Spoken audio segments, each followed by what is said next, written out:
નમસ્તે વિદ્યાર્થી મિત્રો, સ્વાગત છે તમારું આરાધ્ય ક્લાસીસની અંદર. હું છું આકાશ સુંદરિયા. આજે આપણે ધોરણ 9 ચેપ્ટર નંબર 15 અને એનો લેક્ચર નંબર 2 લઈને આવ્યા છીએ. આજના લેક્ચરની અંદર આપણે જોવું છે પાક ઉત્પાદન પ્રબંધન.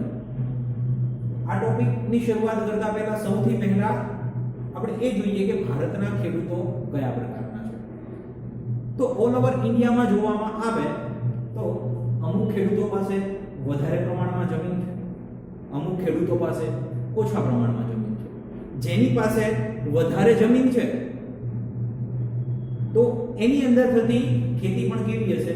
વધારે હશે. જો ખેતી ત્યાં વધારે થશે તો એના દ્વારા ઉત્પન્ન થતો પાક છે એ પાક પણ કેવો હશે? વધારે પ્રમાણમાં હશે. જો પાક વધારે પ્રમાણમાં મળશે તો એ પાકનું વેચાણ કરી અને ખેડૂતને આર્થિક રીતે મતલબ કે પૈસાથી કેવો ફાયદો થશે? વધારે ફાયદો થશે. હવે અમુક ખેડૂતો એવા છે કે જેની પાસે ઓછી જમીન છે તો એ ખેતી કેટલા વિસ્તારમાં કરશે? માત્ર એટલા એવા વિસ્તારમાં નાની એવી જમીનમાં ખેતી કરશે. એ ખેતી દ્વારા જે પણ પાક ઉત્પન્ન થશે એ પાકને માર્કેટમાં જઈને વેચશે અને એના દ્વારા જે પણ પૈસા કમાય છે તો એ વધારે જમીનવાળા ખેડૂત કરતા ઓછી જમીનવાળો ખેડૂત કેટલા પૈસા કમાશે? ઓછા પૈસા કમાશે. એ તો સિમ્પલ વસ્તુ છે. તો આપણે લખી શકીએ પાક ઉત્પાદન પ્રબંધનમાં એક પહેલો મુદ્દો કે ભારત જેવા ખેતી પ્રધાન દેશમાં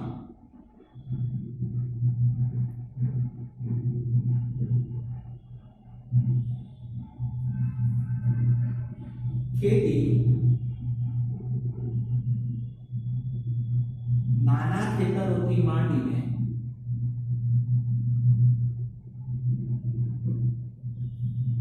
મોટા ખેતરો સુધી થાય છે.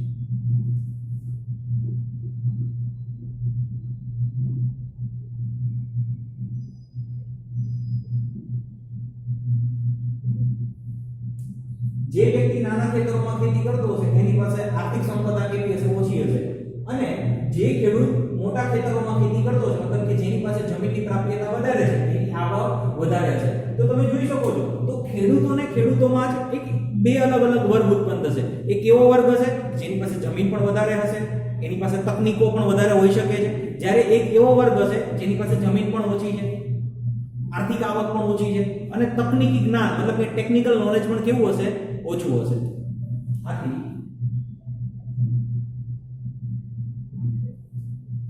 ખેડૂતોમાં ભૂમિ એટલે જમીન, તકનીક,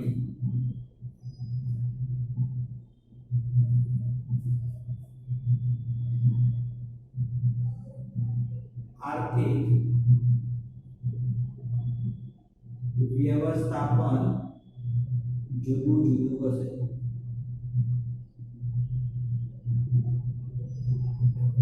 ફરી વખત કહું, જેની પાસે વધારે જમીન હશે અને જેની વાર્ષિક આવક વધારે હશે એને પોતાના ખેતરની અંદર કોઈ મોટો ખર્ચો કરવાનો થયો બરાબર છે તો ઈઝીલી કરી શકશે. જ્યારે કોઈ નાનો ખેડૂત હશે તો નાના ખેડૂતની આવક વાર્ષિક આવક કેવી હશે? ઓછી હશે. તો જો નાના ખેડૂતને પોતાના ખેતરની અંદર ખેતી માટે થઈને કોઈ ખર્ચો કરવાનો થયો તો એ શું કરશે? 10 વખત વિચારશે કે ભાઈ આ ખર્ચો હું કરું કે ન કરું અથવા આ ખર્ચાને હું કેવી રીતે પહોંચી વળું. જ્યારે જેની પાસે વધારે જમીન હશે, વધારે આવક હશે એ ઈઝીલી એ ખર્ચો કરી શકશે. તો આ ખર્ચાને આધારિત એક આર્થિક વ્યવસ્થાને આધારિત ઉત્પાદન, પાકનું જે ઉત્પાદન છે એ કેવી રીતે થઈ શકે છે તો એ એક રોકાણ ઉપર ડિપેન્ડ કરે છે.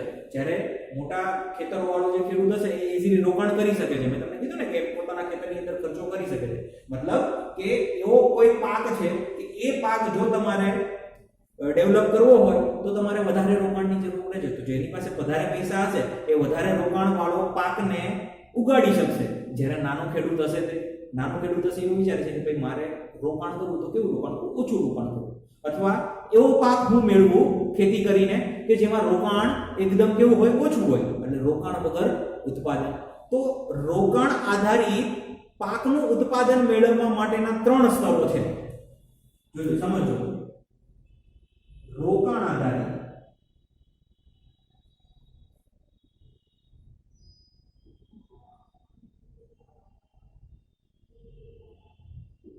પાકનું ઉત્પાદન કરવાના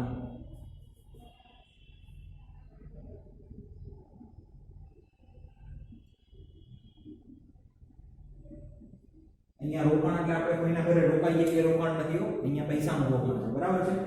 રોકાણ અથવા બીજી ભાષામાં તમે કહી શકો કે તમે કોઈને કોઈ રીતે પાક ઉત્પાદન કરવા માટે શું કરો, તમે ખર્ચો કરો, કે ઇન્વેસ્ટમેન્ટ કરો. તેમાંથી પહેલું એવું છે કે ભાઈ વગર રોકાણ, તમારે કોઈ જ રોકાણ નહીં કરવાનું પૈસાનું અથવા આર્થિક રીતે, વગર રોકાણે ઉત્પાદન. જ્યારે બીજું છે ઓછું રોકાણ, ઓછું રોકાણ અને ઉત્પાદન. અને ત્રીજું છે વધુ રોકાણ ઉત્પાદન. જે ખેડૂત પાસે ખૂબ ઓછા પૈસા છે, ખૂબ ઓછી જમીન હશે, એ કેવું વિચારશે, ભાઈ આપણે રોકાણ કેવું કરીએ, નથી કરવું રોકાણ, બરાબર? પૈસા તેમ છતાં આપણે શું કરીએ, ઉત્પાદન કરીએ. જ્યારે જે ખેડૂત મધ્યમ વર્ગીય છે એ શું કરશે કે ભાઈ આપણે ઓછું રોકાણ કરીએ અને ઉત્પાદન મેળવીએ. અને જેની પાસે આર્થિક રીતે પૈસા એટલે સુખી છે એ શું કરશે કે આપણે વધુ રોકાણ કરીએ અને સારામાં સારું ઉત્પાદન મેળવીએ, બરાબર છે? તો રોકાણ આધારિત પાકનું ઉત્પાદન આવી રીતે થઈ શકે છે. આના પછીનો ટોપિક છે પોષક તત્વોનું પ્રબંધન.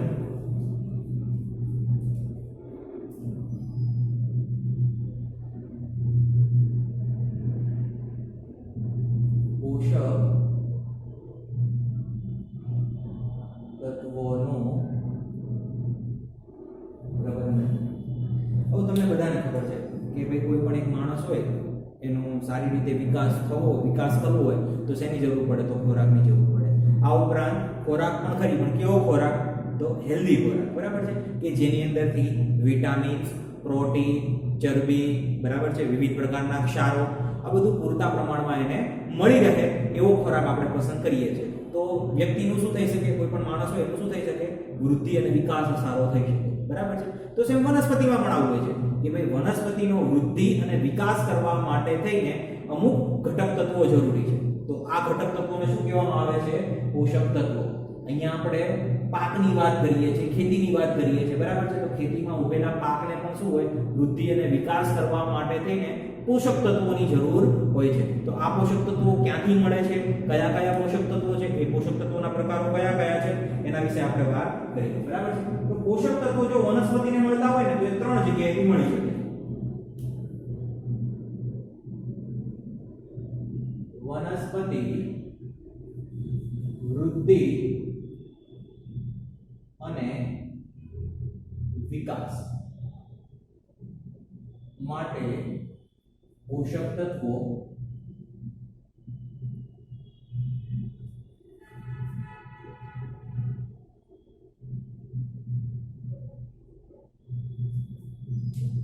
હવા, પાણી અને જમીન માંથી નીકળે છે.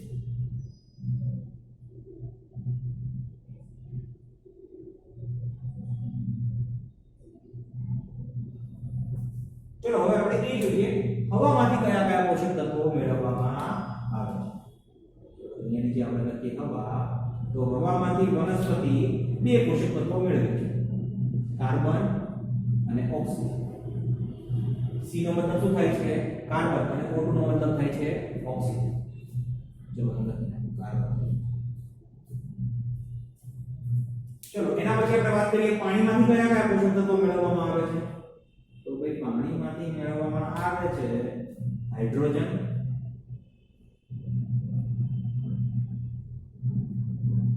અને ઓક્સિજન.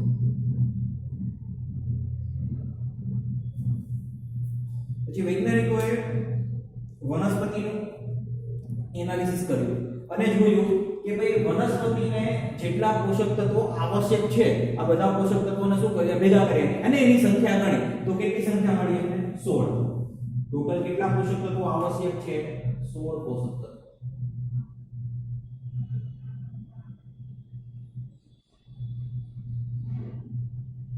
એની અંદરથી કાર્બન, ઓક્સિજન અને હાઇડ્રોજન, ઓક્સિજન, બરાબર છે? એ બધા ક્યાંથી મળી ગયા? હવા અને પાણીમાંથી મળી ગયા. એટલે જે 16 પોષક તત્વો હતા એની અંદરથી 3 પોષક તત્વો એવા હતા જે હવા અને પાણીમાંથી મળી ગયા. તો બાકી કેટલા વધ્યા? 13 પોષક તત્વો બાકી રહે. 16 માંથી 3 તો હવા અને પાણીમાંથી મળી ગયા, તો બાકીના જે 13 પોષક તત્વો છે એ ક્યાંથી મળે છે? જમીનમાંથી. હવે લખીએ બાકીના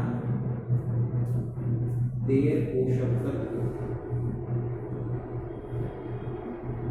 જમીનમાંથી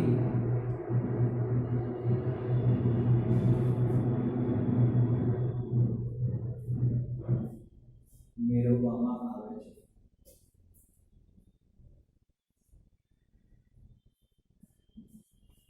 હવે આ જે 13 પોષક તત્વો છે ને, એ 13 પોષક તત્વોમાંથી અમુક પોષક તત્વો એવા છે કે જેની વનસ્પતિને વધારે પ્રમાણમાં જરૂર પડે, તો વૈજ્ઞાનિકોએ એને મૂકી દીધા બૃહદ પોષક તત્વોમાં, મતલબ કે જેની જરૂર મોટી માત્રામાં પડે છે, વધારે માત્રામાં પડે છે.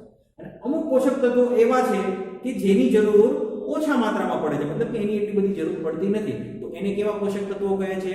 લઘુ પોષક તત્વો. તો આપણે ફરી વખત એના બે પાર્ટ્સ પાડીએ. બૃહદ પોષક તત્વો,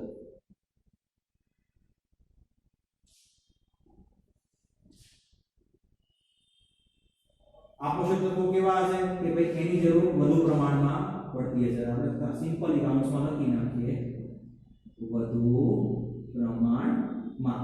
કયા કયા પોષક તત્વો હતા એ પોષક તત્વોનું આપણે લિસ્ટ બનાવી નાખીએ. તો સૌથી પહેલું હતું નાઇટ્રોજન,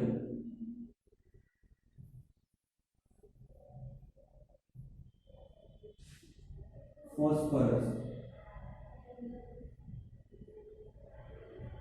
કેલ્શિયમ, પોટેશિયમ,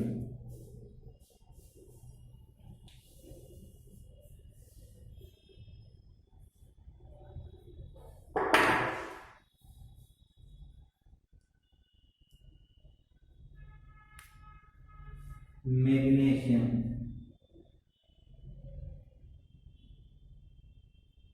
અને સલ્ફર. આ પોષક તત્વો એવા છે કે જે વનસ્પતિને વધારે પ્રમાણમાં જરૂર પડે છે. અમુક પોષક તત્વો એવા છે કે જેની જરૂર વનસ્પતિને ખૂબ જ ઓછા પ્રમાણમાં પડે છે. એવા પોષક તત્વોને કેવા પોષક તત્વો કીધા? લઘુ પોષક તત્વો. બરાબર. જો આ કેટલા થઈ ગયા? 1 2 3 4 5 અને 6. બરાબર. 13 હતા, 13 માંથી 6 કેવા તત્વો છે? બૃહદ પોષક તત્વો. જે બાકીના 7 છે એ કેવા છે? લઘુ પોષક તત્વો.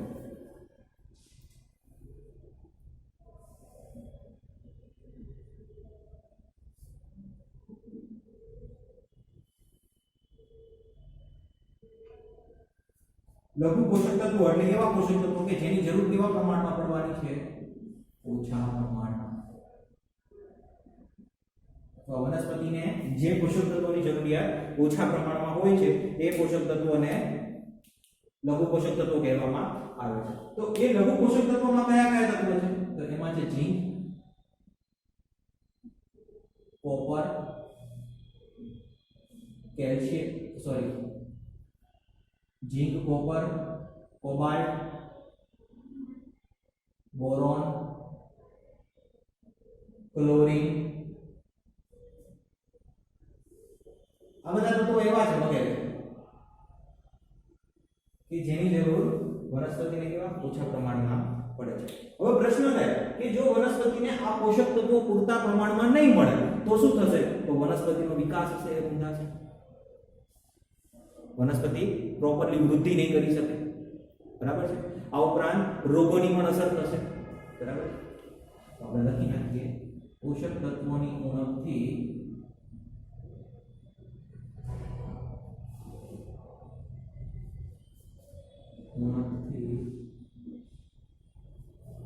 વનસ્પતિમાં વૃદ્ધિની અસર થાય. એટલે વૃદ્ધિ, પ્રજનન, પ્રવૃત્તિમાં ખલેલ પહોંચે છે.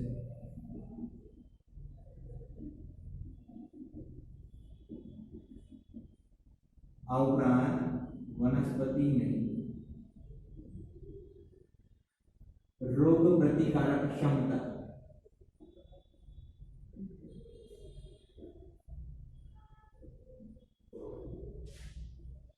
શું થાય છે? ઘટે છે. તો આ પોષક તત્વો આપણે કેવી રીતે વનસ્પતિને આપીએ છીએ? તો પોષક તત્વો આપણે ખાતર દ્વારા, જમીનની અંદર આપણે શું ઉમેરીએ? ખાતર ઉમેરીએ, બરાબર છે. તો એ ખાતર દ્વારા વનસ્પતિ છે એ આવા પોષક તત્વોનું શું કરે છે? શોષણ કરે છે, બરાબર છે.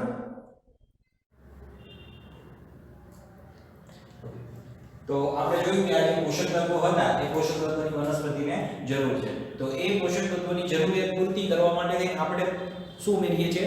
ખાતર ઉમેરીએ છીએ, બરાબર છે. તો નેક્સ્ટ લેક્ચર્સની અંદર આપણે જોવાના છે કે ખાતરો કોને કહેવાય, કેવા પ્રકારનું ખાતર હોય છે, ખાતરને કેવી રીતે તૈયાર કરવાનું હોય છે. તો મળીએ છીએ દોસ્તો લેક્ચર નંબર 3 ની અંદર. Thank you.